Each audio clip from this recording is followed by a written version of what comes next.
Surat Al-Buruj itu bercerita tentang seorang pemuda juga ya, yang dia namanya Abdullah bin Samir. Itu juga yang mempertahankan keimanannya di hadapan raja atau penguasa kafir yang kejam. Nah, itu di akhir cerita kan dia dipasang parit kan, pasang parit orang-orang yang tidak mengakui raja itu sebagai apa, sebagai Tuhan. Nah, itu dimasukkan di dalam parit. Maka itu disebut ashabul ukhdud. Ukhdud itu artinya parit. Kan wasama idzatil buruj wal yaumil mau'ud wasyahidi wa masyhud itu kutila ashabul ukhdud. Nah, dari ayat itu kutila ashabul ukhdud annari dzatil waqud idhum 'alaiha qu'ud wa hum 'ala ma yaf'aluna bil mu'minina syuhud wa ma naqamu minhum illa ayyuminu billahil azizil hamid. Nah, dan seterusnya itu ya, itu ada cerita seorang raja yang bernama Dzunuwas. Nah, dia raja yang kejam. Rata-rata raja itu zaman dulu memang itu, Bu, terus mengaku Tuhan, minta disembah gitu. Maka di salah satu kisah ya disebutkan kenapa Nabi Dawud, kemudian Nabi Sulaiman itu bukan hanya nabi tetapi juga raja, karena itu mengkombinasikan itu antara penguasa agama dan penguasa negeri lah begitu. Karena itu sebelum sebelum Nabi Dawud itu kan ada Tolut kan, Raja Tolut. Nah, itu kan dalam ceritanya setelah Nabi Musa meninggal lalu diutus seorang nabi bernama Samuel. Ya, jadi Samuel ini salah satu nabi yang tidak termasuk 25 yang harus kita percaya, harus kita imani itu ya. Jadi nanti ada Nabi Uzair, ada Nabi Samuel, ada Nabi Daniel. Ya, ada beberapa nama nabi yang tidak termasuk 25 itu. Karena nabi itu konon ada sekitar 40.000 atau berapa ya. Nah, yang 25 itu saja yang memang kita harus hafal dan harus mengimani ya. Nah, mengimani itu tidak saja kemudian mengimani, Bu, tapi kita juga harus setidaknya mentadaburi dari Quran bagaimana kisah perjalanan mereka. Gitu. Nah, itu tadi ke Raja Tolut ya. Jadi ketika Nabi Musa wafat, kemudian digantikan Nabi Samuel. Nah, Bani Israel ini protes. Protes kepada Nabi Samuel, minta diutus raja untuk mereka. Nah, Nabi Samuel sudah bilang, kok kamu ini mintanya raja? Kalau raja itu pasti menindas kaumnya. Tapi kalau nabi itu mengajak kepada agama tauhid, mengajak kepada agama untuk menyembah Allah. Kok kamu ini mintanya diutus raja gitu. Ya enggak apa-apa gitu, supaya bisa berperang gitu, kata Bani Israel itu tadi. Supaya bisa apa? Berperang karena kita ini terusir dari negeri, karena kita ini anak perempuan dan anak-anak diculik gitu kan. Nah, akhirnya kemudian diutuslah Raja Tolut. Diutus Raja Tolut pun mereka masih protes juga Bani Israel. Dia bilang apa? Kenapa Tolut yang dipilih jadi raja? Dia kan orang biasa gitu. Nah, akhirnya kemudian Tolut berhadapan dengan Jalut. Ketika Tolut berhadapan dengan Jalut, nah di situ dikisahkan, nanti Ibu bisa baca di surat Al-Baqarah 246 sampai 252. Di situ ada cerita tentang Tolut dan Jalut. Nah, akhirnya mereka berperang melawan Jalut. Jalut itu dikisahkan orangnya besar sekali ya, gagah perkasa seperti raksasa gitu. Nah, pasukan Tolut ini sudah kecil hati dulu. Nah, ketika di medan perang, Raja Tolut sudah wanti-wanti pada mereka, nanti kalau ada sungai jangan diminum. Atau kalau boleh minum seciduk tangan saja. Jadi apa, nggak boleh banyak-banyak minum. Karena namanya perang kepanasan ya, Bu, tapi ya memang mereka juga diuji itu dengan air sungai itu. Nah, ternyata mereka melihat ada sungai yang wah, namanya kehausan ngelihat air di sungai kan. Kalau bahasa Jawanya tuh selurup apa mereka masuk semua ke sungai. Hanya beberapa orang saja yang tidak tergoda oleh ujian sungai itu. Nah, akhirnya ya singkat cerita mereka ini sudah hampir kalah. Lalu ada Dawud ya. Dawud waktu itu masih kecil. Masih kecil dia membawa ketapel. Membawa ketapel bisa mengalahkan Raja Jalut yang perkasa itu. Akhirnya Dawud ini dijadikan menantu oleh Tolut. Nah, Dawud inilah kemudian bukan hanya menjadi nabi, tetapi juga sebagai raja. Nah, jadi dari situ. Oke. Wah, diceritain malam-malam ngantuk, Bu. Biasanya. Bagus Ustazah, bagus. Bagus. Senang Ustazah, senang. Senang Ustazah. Kalau jamaah saya itu pasti gini, saya senang kalau dengar cerita. Ya tinggal mendengarkan. Yang saya yang ngomong ini harus baca berapa sebelum bercerita harus belajar dulu. Luar biasa Ustazah ini Iya. membaca.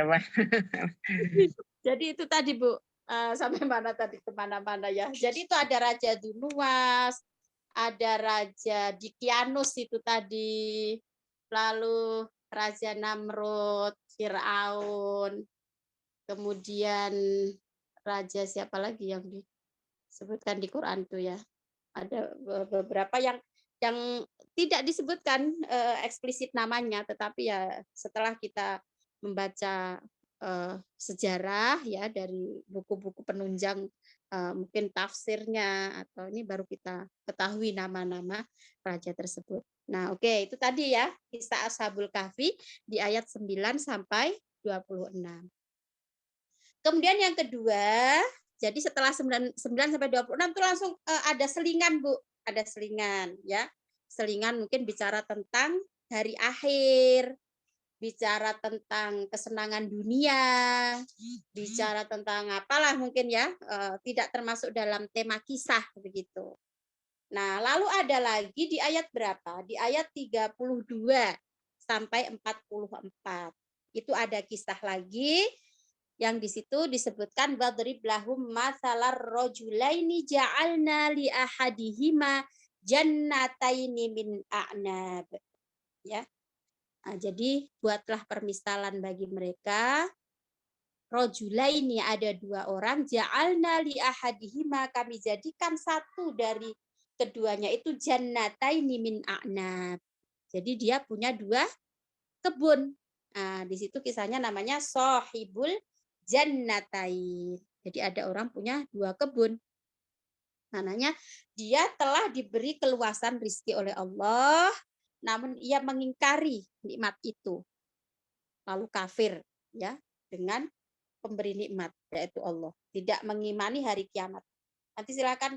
Makanya saya selalu ini Bu menekankan pada ya apa menekankan apa bahasanya ya menganjurkan ya pada para jamaah itu saya bilang rutinitas membaca surat Al-Kahfi malam Jumat itu mari kita tingkatkan dari sekadar membaca teksnya, coba pelan-pelan mulai dihayati artinya. Ya, mulai dihayati artinya. Kalau tidak bisa selesai dalam satu malam keseluruhan ayatnya, ya coba misalnya minggu ini, oke lah kita baca teksnya ya, itu kita baca keseluruhan. Tapi coba dicicil. Dicicil 2-3 ayat, itu sambil kita tadaburi, sambil kita lihat terjemah, itu akan lebih apa penghayatannya akan lebih Bu. Kalau kita membacanya kita tingkatkan kualitas membacanya dari hanya sekedar membaca rutinitas ya bacaannya aja gitu. Ya, kalau dengan tadabbur dengan ini akan semakin ya apa ya, ya itu tadi meresap di hati gitu. Nah, jadi itu tadi ceritanya di ayat 32 sampai 44. Sohibul jannatain, ada orang dua orang ya, masing-masing punya dua kebun, yang satu kafir, yang satu mukmin. Nah, di awal itu Allah menguji yang mukmin ini tidak seberapa bagus hasil panennya, kira-kira begitu ya. Nah, yang kafir ini sama Allah namanya juga ujian ya. Dia diberi kebun anggurnya berbuah lebat, kemudian airnya ya, irigasinya itu lancar begitu. Jadi banyak buah. Tapi dia kafir, tidak mengimani hari kiamat. Akhirnya dia terlena dengan kekayaannya sekalipun sudah diingatkan oleh sahabatnya yang satu yang beriman tadi. Nah, jadi itu. Wadrib lahum mathalar rajulaini ja'alna li ahadihima jannataini min a'nab wa hafafnahuma binakhli wa ja'alna bainahuma zar'a. Kiltal jannataini atat ukulaha wa lam tazlim minhu syai'a wa fajjarna khilalahuma nahara, dan seterusnya. Nah, itu tadi ayat berapa, Bu? 32 sampai 44. Nah, kemudian ada selingan lagi. Selingan lagi mungkin bicara tentang apa selain tema kisah. Itu dari ayat 45 sampai 59. Nah, di ayat berikutnya 60 sampai 82 itu bercerita tentang Nabi Musa dan Nabi Khidir. Kalau yang pertama tadi keimanan, yang kedua harta, ya kan? Nah, yang ketiga ini berkaitan dengan apa? Ilmu. Jadi Nabi Musa itu suatu hari khutbah di hadapan kaumnya, Bani Israel itu, kemudian ditanya, wahai Nabi Musa, siapa orang yang paling pandai di dunia ini? Nabi Musa ya dengan percaya dirinya saya, kata Nabi Musa. Ya enggak salah juga, barangkali waktu itu memang enggak ada orang yang berilmu kecuali Nabi Musa kan. Nah, jadi Nabi Musa mengatakan ya saya gitu. Akhirnya ditegur sama Allah. Nah, ilmu itu milik Allah. Nanti kamu akan bertemu dengan seseorang yang akan memberi kamu pelajaran gitu. Yang kamu nanti tidak tahu pelajarannya itu karena tidak tampak begitu. Maksudnya hikmahnya itu tidak langsung terlihat. Bahkan secara kasat orang menganggap itu kesalahan. Ya kan di cerita Nabi Musa dan Nabi Khidir itu gimana? Ketemu perahunya orang miskin malah dilubangi. Ketemu anak kecil malah dibunuh. Ada rumah malah dirobohkan. Kan? Nah, itu kan kalau nggak dilihat hikmahnya itu Nabi Musa nyalahkan aja terus sama Khidir kan. Nah, tapi di situ justru Allah memberi pelajaran kepada Nabi Musa bahwa ada orang berilmu yang bernama Khidir, nanti jumpai dia di pertemuan dua laut. Nah, Nabi Musa menjawab berilmu, kemudian Allah menegur Nabi Musa dan memberitahu bahwa ada hamba Allah yang dikaruniai ilmu yang tidak diketahui oleh Musa. Ya, ini kemudian memotivasi begitu ya Nabi Musa untuk bertemu dengan hamba Allah itu. Nah, Nabi Khidir itu, ibu-ibu kenapa bernama Khidir ya? Khidir itu akar katanya sama dengan akhdor. Akhdor itu artinya hijau. Jadi dikisahkan karena Nabi Khidir itu ketika duduk di di tanah biasa misalnya, nanti itu tiba-tiba menghijau. Jadi tiba-tiba mungkin ada rumput atau apa yang hijau begitu. Maka terus Nabi Khidir itu dikasih namanya menjadi Khidir. Saya agak lupa nama aslinya siapa. Tapi Khidir itu julukan karena itu tadi duduk di atas tanah, yang tanah itu kan bisa putih atau hitam ya. Tapi kemudian ketika Nabi Khidir duduk di situ, itu berubah warnanya menjadi hijau. Nah, maka kemudian namanya menjadi Khidir atau ada yang mengatakan Khodir. Ya. Oke. Nah, itu tadi yang ketiga. Jadi ujian ilmu. Yang pertama tadi keimanan, yang kedua tadi harta, bercerita tentang harta, yang ketiga bercerita tentang ilmu. Nah, kemudian kelanjutannya itu di ayat berapa berarti?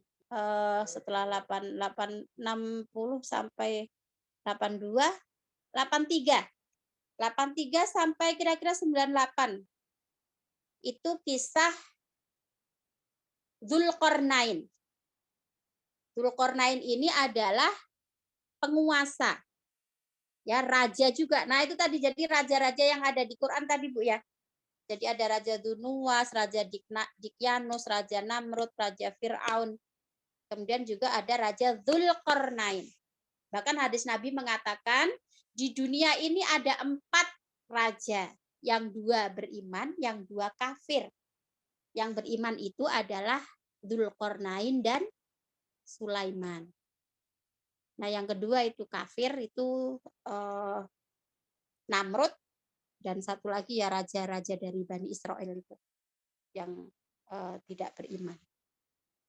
Nah, kemudian yang keempat itu tadi, jadi Dzulqarnain ini dikisahkan dia pergi ke ujung barat, ke ujung timur, ke ujung utara, ke ujung selatan, ya nanti bertemu dengan orang yang tidak beriman, bertemu dengan orang yang tidak memahami bahasanya Dzulqarnain gitu. Jadi Dzulqarnain itu tidak paham bahasa mereka, mereka juga tidak paham dengan bahasa Dzulqarnain, tapi nggak tahu gimana itu komunikasinya. Nah, akhirnya kaum itu tadi meminta kepada Raja Dzulqarnain untuk dibuatkan dinding. Karena dikisahkan itu juga ada kisah tentang Ya'juj Ma'juj itu. Ya'juj Ma'juj itu, Bu, kalau baca di salah satu ceritanya itu makhluk ya.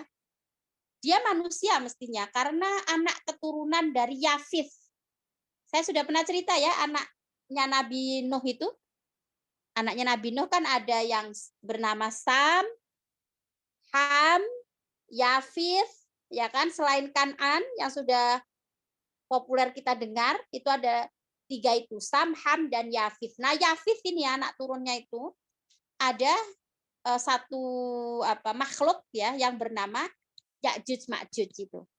Nah, Ya'juj Ma'juj ini ada yang mengisahkan bentuknya itu beraneka bentuk. Posturnya itu loh, Bu. Jadi ada yang saking kecilnya itu hanya sejengkal tangan. Mini begitu mungkin. Namun ada yang besar gitu. Wallahu alam. Ya ini baca di beberapa. Ya ada buku yang saya baca begitu. Nah, Ya'juj Ma'juj ini mufsiduna fil ard. Jadi melakukan kerusakan di bumi, mengganggu. Jadi di ceritanya itu dia suka mengganggu tanaman warga gitu ya, suka ngambilin.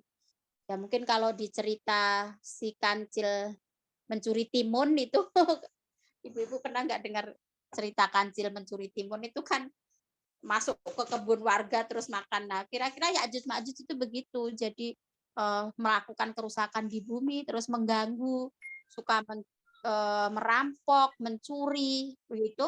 Nah, akhirnya penduduk yang di mana ketika Dzulqarnain datang itu tadi mereka mengadu kepada Dzulqarnain.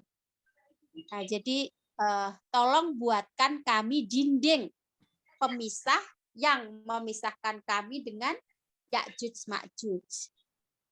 Nah, akhirnya oleh Dzulqarnain dibuatkan dinding yang kokoh. Jadi kalau dalam bahasa Quran itu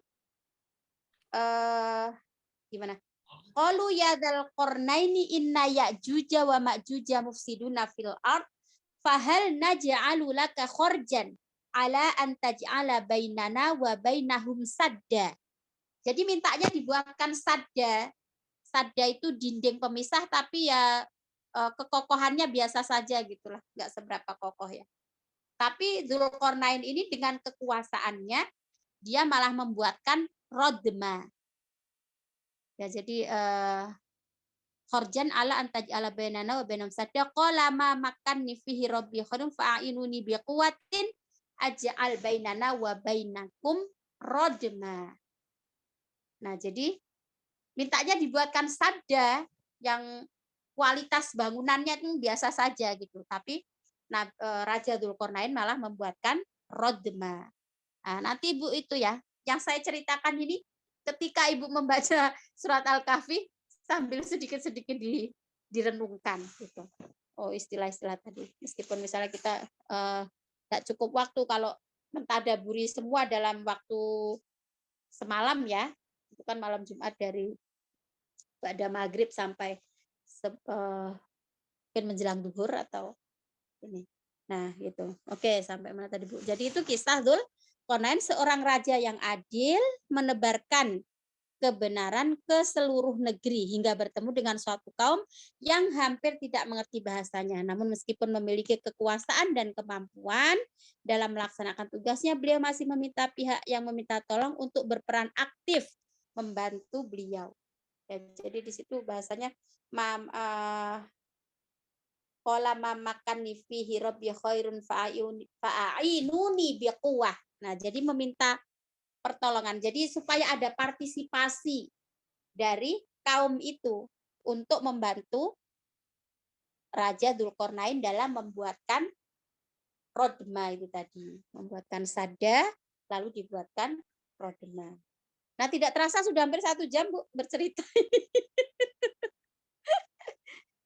Bagaimana? Apa ada feedback? Silakan.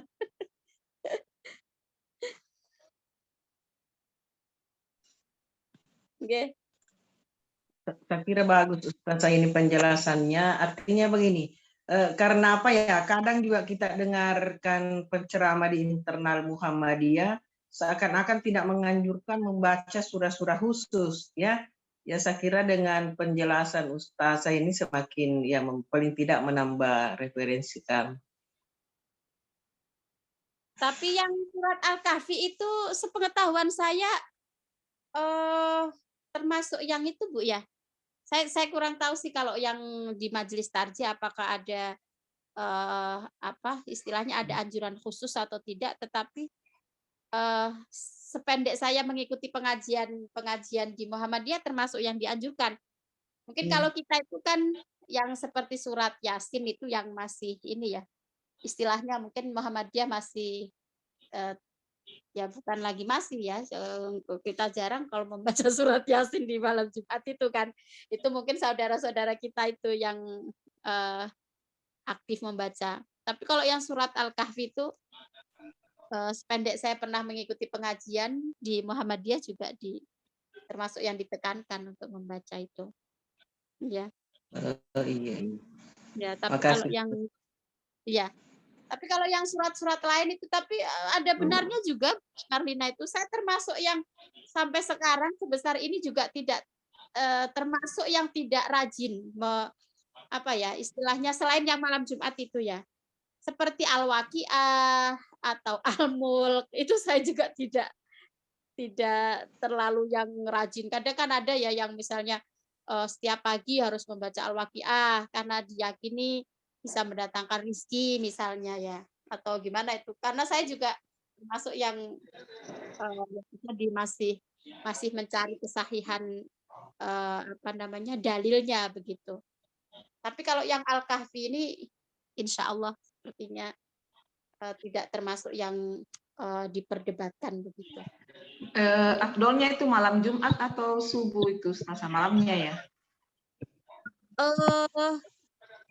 Sependek yang saya tahu itu dari ba'da maghrib ya, sampai dalam sholat Jumat. Tapi nanti saya cek lagi ini bunyi hadisnya. Karena kalau hadisnya tadi kan masih umum ya. Oh, ada satu hadis lagi yang menganjurkan untuk membaca di Jumat. Kalau tadi tidak spesifik tentang Dzulqarnain. Yang ketiga tentang ruh. Maka di surat Al-Isra itu ada wayas alunaka anir ruh. Mereka bertanya kepada tentang ruh. Dzulqarnain juga begitu, dimulai dengan wayas alunaka andil qarnain. Qul sa'atlu alaikum minhu dzikra. Itu di ayat 83. Nah, di surat Al-Kahfi am hasibta anna ashab kahfi kan ayatina ajaba. Jadi Nabi Muhammad dites kira-kira begitu ya, dites oleh sekelompok kaum Yahudi. Coba sana tanya data Muhammad kemudian tadi dia tiga hal ini, Ashabul Kahfi, lalu Dzulqarnain, kemudian tentang ruh. Nah, Nabi Muhammad itu menjawabnya tidak besok aku kalau wahyu turun begitu. Nabi Muhammad menjawabnya. Nah, itu kemudian mendapat teguran. Ya. Nah, mendapat teguran wala taqulanna li syai'in inni fa'ilun dzalika ghada illa ayyasha Allah. Ya, jadi janganlah kamu mengatakan sesuatu aku akan melakukan ini esok hari tanpa mengucapkan insya Allah. Nah, itu. Kalau yang versi yang pernah saya ketahui itu. Jadi insya Allah itu teguran kepada Rasulullah ketika segerombolan kaum Yahudi datang meminta penjelasan tentang Ashabul Kahfi, Dzulqarnain dan Ruh, lalu Rasulullah menjawabnya begitu. Tunggu besok datang wahyu saya jawab gitu. Tidak dengan insya Allah. Mungkin itu Prof tambahan dari saya. Ya tapi insya Allah. Terima kasih Bu, ya insya Allah. Ya, makasih banyak. Syukron. Yeah. Nah, Ibu-ibu sudah malam ini mungkin saya kira cukup dulu sampai sini. Insya Allah. Satu dulu, bisa Ustazah? Gimana? Ini terkait Al-Kahfi. Ini Ya. mungkin saya hanya pertanyakan dari segi etika atau apa ya namanya membaca. Misalnya begini, kebetulan kita salat sendiri begitu, enggak jadi makmum. Lalu misalnya begini, di rakaat pertama karena ini Al-Kahfi panjang. Misalnya rakaat pertama alhamdulillah ambil 1 sampai 10. Sementara nanti di rakaat kedua langsung ambil di penutup Al-Kahfi. Bagaimana itu Ustazah dari etika membaca Al-Qur'an? Iya. Memang ada yang mengatakan kalau membaca Quran ya termasuk dalam sholat itu dianjurkan untuk berurutan begitu ya, termasuk misalnya kalau kita sholat tarawih itu kan beberapa rakaat ya, 11 rakaat itu kalau bisa misalnya kita mulainya dari wadduha, misalnya kita ambil juz 30 ya, nah itu nanti ke belakang itu berurutan, itu wadduha walaili idza saja, terus nanti ayat berikutnya watini wazaitun atau alam nasroh dulu ya, alam nasroh terus watin gitu kan. Nah, jadi berurutan sesuai dengan ini. Namun andaikan itu tadi menurut saya ya tidak apa-apa karena itu juga bukan termasuk hal yang istilahnya sampai pada hukum haram ya. Menurut saya begitu Bunda Marlina, tidak sampai pada hukum haram. Atau makruh saja mungkin juga tidak. Jadi menurut saya itu ya sah-sah saja karena kan malah banyak juga kan biasanya imam itu mengambil ayat-ayat pilihan malah seingatnya kan. Seingat mau baca yang mana mungkin yang kalau di mushaf itu yang belakang, nanti ayat berikutnya malah ngambil yang depan gitu kan. Ada juga yang begitu. Jadi itu menurut saya masih tetap mendapatkan keafdolan dari surat Al-Kahfi tadi. Jadi ayat 1 sampai 10 kemudian penutupnya karena yang pembuka dan penutup ini juga bagian dari fadilah surat Al-Kahfi selain dari 4 cerita yang tadi saya sampaikan. Iya, mungkin begitu. Makasih Ustazah. Iya. Suka. Sama ini sudah nggak bisa dikondisikan ini si anak kecilnya. Oh iya luar biasa ini. Sudah lama ya langsung. Ya. Baik, mungkin sampai sini dulu. Kenapa tadi terputar-putar ya? Lama sekali baruan. Tidak mau nyambung. Tidak bisa join. Jaringan tak? Iya, barangkali. Iya. Direkam sama Bu. Saya rekam nanti saya share. Ya, bagus itu.